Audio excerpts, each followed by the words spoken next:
ఎన్నికలకు ముందు టీడీపీలోకి ఎందుకు రావాలనిపించింది? టీడీపీలో ఎలాంటి బాధ్యతల్లో ప్రస్తుతం మీరున్నారు? టీడీపీలో చేరడానికి ఒక బలమైన కారణమే ఉందండి.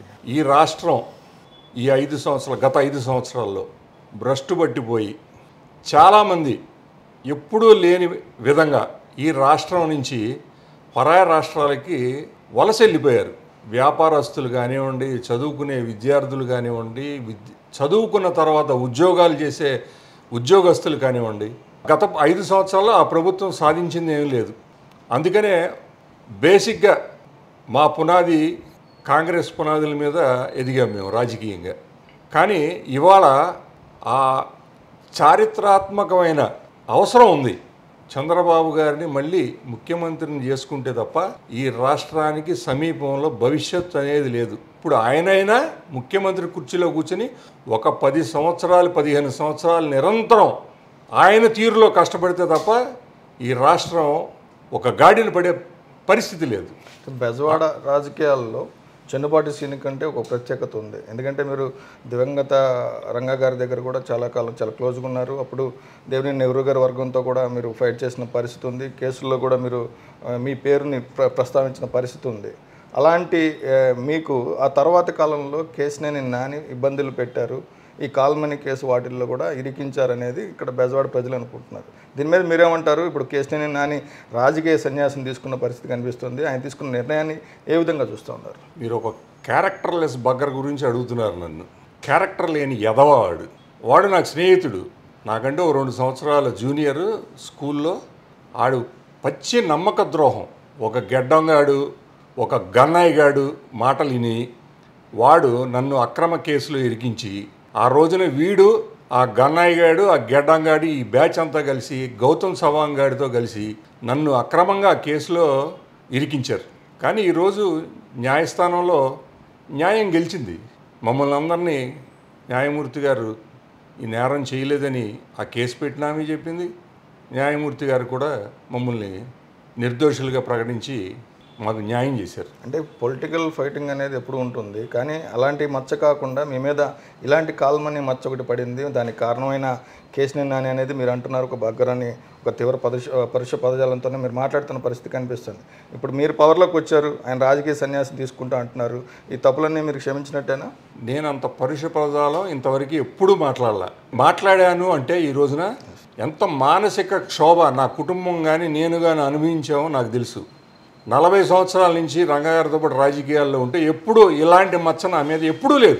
ఏ రోజు ఇలాంటి మచ్చ లేదు. అలాంటి మచ్చ ఆ సన్నాసి ఎదవ నా మీద వేసాడు కాబట్టి దీంతో ఆ బాధతోటి నేను ఆ పదం వాడాను. ఆ సన్నాసి గురించి పట్టించుకోవాల్సిన అవసరం లేకండి. వాడంతటా వాడే భయపడి రాజకీయ సన్యాసం తీసుకుంటున్నానని ప్రకటించాడు. ఇంకా అలాంటి సచ్చిన పావుని ఇంకా మేమేం చేస్తాం? అంటే బెజవాడలో ఒక టీడీపీకి ఒక మంచి పేరు కానీ, జనాల్లో ఒక మంచిది కానీ, ఒక ఇమేజ్ కానీ ఉంది. అలాంటి పరిస్థితుల్లో కార్పొరేషన్ ఎన్నికల్లో దాదాపు కార్పొరేషన్ కైవసం చేసుకోవాల్సిన పరిస్థితి నుంచి పార్టీ ఓటమి పాలవటానికి కేసినేని నానే కారణం అనేది ప్రధానంగా ఒక వర్గం ఆరోపిస్తూ ఉంది. దీన్ని మీరేమంటారు? నిజమేనా అటువంటిది? ఒక వర్గం ఆరోపించటమేనండి. ఇది పచ్చి నిజం. అది వాడి కూతురు కోసం వాడు రాజకీయ దీనిను తెలుగుదేశం పార్టీని పణంగా పెట్టాడు. అది నిజం, పచ్చి నిజం. అది తర్వాత ఇక్కడ చంద్రబాబు గారు అరెస్ట్ అయిన తర్వాత ఈ పార్టీలో ఉంటూ ఢిల్లీలో జరుగుతున్న పరిణామాలు ఎప్పటికప్పుడు వైసీపీకి సంబంధించిన ఒక కోటరీకి ఆయన కేసినేని నాని చేరవేశారన్న ఆరోపణలు కూడా ఆ రోజు రావడం జరిగింది. ఈ ఆరోపణలో నిజం ఉందంటారా? గతంలో కూడా జరిగింది కదా. పీఆర్పీలో చేరి కోవర్ట్లాగా ప్రవర్తించి అది అడ్డం పెట్టుకుని చంద్రబాబు గారి దగ్గరికి వచ్చి కాళ్ళు పట్టుకుని తెలుగుదేశంలో చేరారు ఆ రోజున. ఇవాళ జరిగింది కూడా అదే. వాడి క్యారెక్టరే అది. కొత్తగా నేను చెప్పాల్సిన అవసరమే ఉంది. కూటమి ప్రభుత్వం అధికారంలో ఉంది, ఎటువంటి డిమాండ్ చేస్తూ ఉన్నారు? ఎలాంటి చర్యలు తీసుకుంటే బాగుంటుందని మీరు చంద్రబాబుని కోరపోతున్నారు? తోక ముడిచి పారిపోయిన వాడు ఏమంటే మేమేం పడతాం? వాడు ఆల్రెడీ తోక ముడిచి పారిపోయాడు. ఇంకా వాడి గురించి మేమే ఆలోచిస్తాం.